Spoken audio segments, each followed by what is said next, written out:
If you didn't believe that fascism is on its way or happening, I think an article that came out this week in The Nation by DC correspondent Ken Klippenstein highlighting how Homeland Security is quietly tying Antifa to foreign powers. It's an intelligence report that he obtained through his magical powers. I don't know how he does it.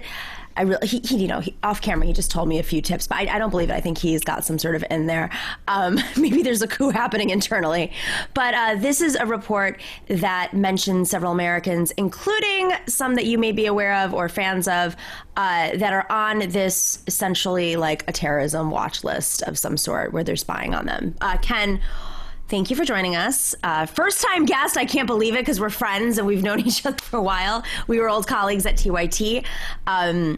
So you've been doing great reporting with FOIA in particular. This is a leaked document though, right? This is something that somebody sent to you. Can you describe as much as you can, protecting your source, how this came about? Well, these agencies, when we talk about Department of Homeland Security, are not monolithic. There's a bunch of different folks within them. Well, DHS, I would say, is generally one of the more partisan agencies. You look at the subcomponents like Border Patrol and ICE, their unions have endorsed Trump. That's extremely unusual for law enforcement, federal law enforcement agencies to do that. There's generally supposed to be a sort of culture of neutrality. For example, if you compare them to FBI, they've not endorsed Trump. They don't even have a union to do so, but they have other groups that could. But yeah, if you look at these agencies, whatever one may think of them, there's a range of opinions within them.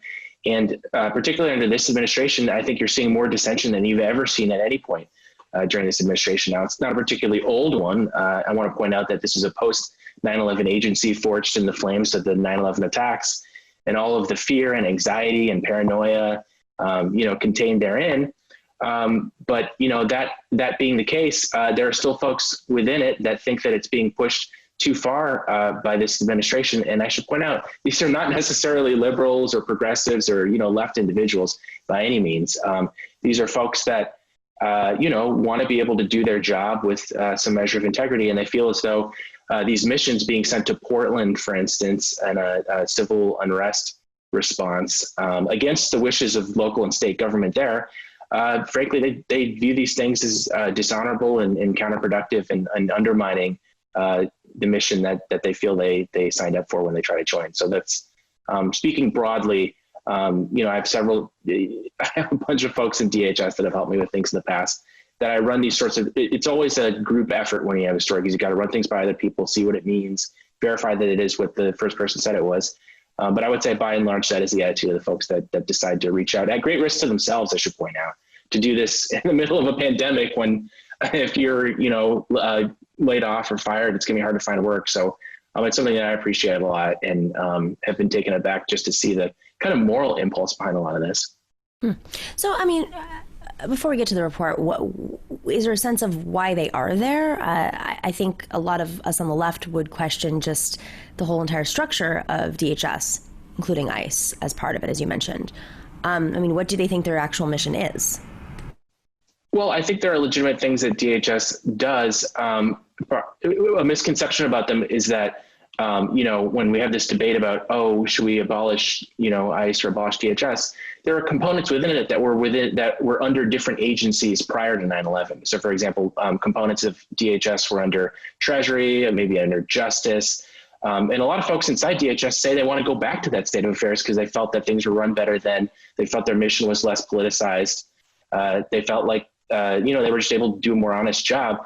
And so when you hear that sort of description, it'd be interesting to me to see what the, folks that purvey this kind of hysterics about, oh my God, they want to get rid of everything. Like, but this is anarchy. It's like, no, there's a whole range of options that are contained within this notion of dismantling ICE. You could entirely get rid of components. You could send the components back to where they were before. You could get rid of some certain ones. There's a whole bunch of different things we can do. And that's a debate that's happening within DHS. It's so funny to me when they act like these things are just the demands of, leftist activists. I can tell you that there are people with, purely logistic concerns that feel they'd be able to, be more effective and efficient. I'll give you an example.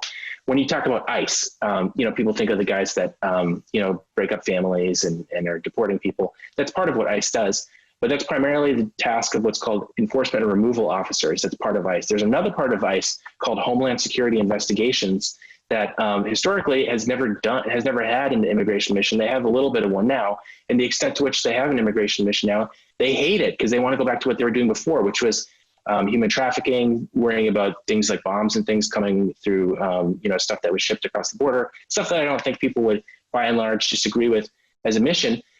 They resent having to, I've had multiple people come to me and tell me, look, I didn't sign up to, break up families. Like, I hate that I have to do this. And in addition to that, they'll say that it makes their own police work, to the extent that they're not, doing immigration stuff, it makes it harder. They say that when they see an ICE badge, a migrant or a person isn't going to know that they're in HSI. They're going to be, oh my God, ICE. I won't want to talk to these guys. And they said that the reputational effect has been so corrosive that they can't even do basic stuff completely unrelated to immigration anymore. Yeah, I mean, so much of what law enforcement's, reformers in the law enforcement community talk about is building trust in communities, and this is essentially fracturing those agencies. Whatever your opinion is on them, reform or defund or abolish. This is not the way to do it properly. So this report is crazy. I actually, not the famous person, I know somebody on this report, which is whole experience to read about it from a different perspective. But actually, I mean, from a personal perspective, like knowing someone and knowing their story and then seeing how the administration essentially interprets their story is pretty mind-boggling, because it is, reading it just shows how partisan and slanted, and I think just from the basis of how they define Antifa and what they define it as, in particular, is kind of like the premise of why this is such a jaw-dropping report. But of course, the consequences are historic. So let's talk about, what are the basics of this report? So this intelligence report provided me by someone within DHS shows that their intelligence is trying to tie folks they consider Antifa to foreign militant groups, in particular Kurdish militias that fought ISIS. And I want to point out that's something they did with Defense Department support. Yes. And, intelligence from the Pentagon, coordination with them. So to characterize this as some kind of, shady, are they terrorists or something, is ludicrous, because then you're saying the Pentagon is a terror. Like, I don't know that that's something they want to pursue, but they literally fought ISIS. Like, I didn't know this was a controversy. Just that alone. Right. And you talk to folks in the Defense Department, from the, Army to the Navy, Marines, they, I have never heard anyone that was like, I don't like the, Kurds. Like, I don't like working with them. I don't trust. By and large, they're like, no, this is a very important regional partner that's able to do things we're not. So actually, before we even get to that, I'm sorry to interrupt, but for those of you who aren't aware, there was a group of people, and please clarify, Ken, if you can. There were a group of people, many who had, not all of them, but many who had military training, who were part of the U.S. military at one point, or were on reserves, or whatever their story was, went there on their own to Syria and fought as individuals, as men and women. You can find, there's a Rolling Stone article, I believe from 2017, I think you link it in there. It's a crazy story, but they went as individuals in fighting ISIS. So it was not something, they were coordinating, of course, especially after so many went there, but it wasn't something that there was no, I guess these are people who actually had for more or less was organized. Yeah. And then, as in the case of one of them, Brace Belden, who had been targeted in this report, he's a host of a very popular podcast called True Anon. He's a left-wing guy, endorsed Bernie, was a, big Bernie Sanders proponent in 2016 and also now in 2020. I talked to him, and so he says he went out there, he wanted to fight ISIS. That was his view. Not particular, zeal for whatever the group is he's fighting with, more just wanting to fight ISIS, and then comes back after about a year. And that's, pretty much the extent of it. And then now you have the Department of Homeland Security trying to say that, scrutinizing him and others to try to make a case for that they are receiving directions, quote, marching orders from the document from these foreign groups. That's very scary because I don't know how much folks know about national security law. It's sort of arcane.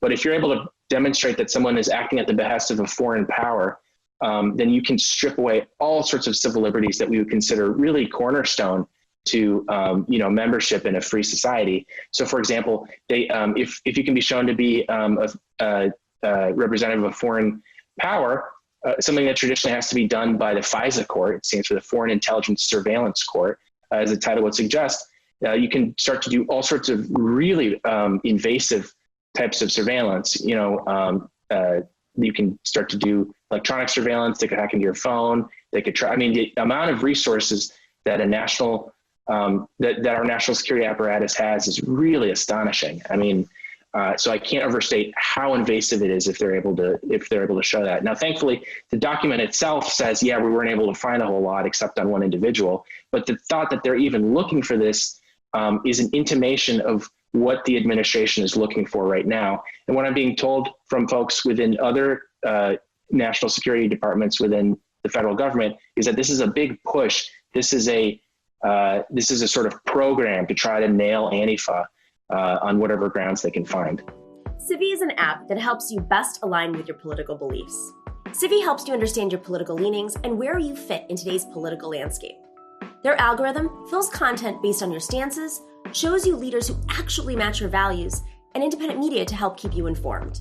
The more you use it, the better it grows. You can find Civi on iTunes today.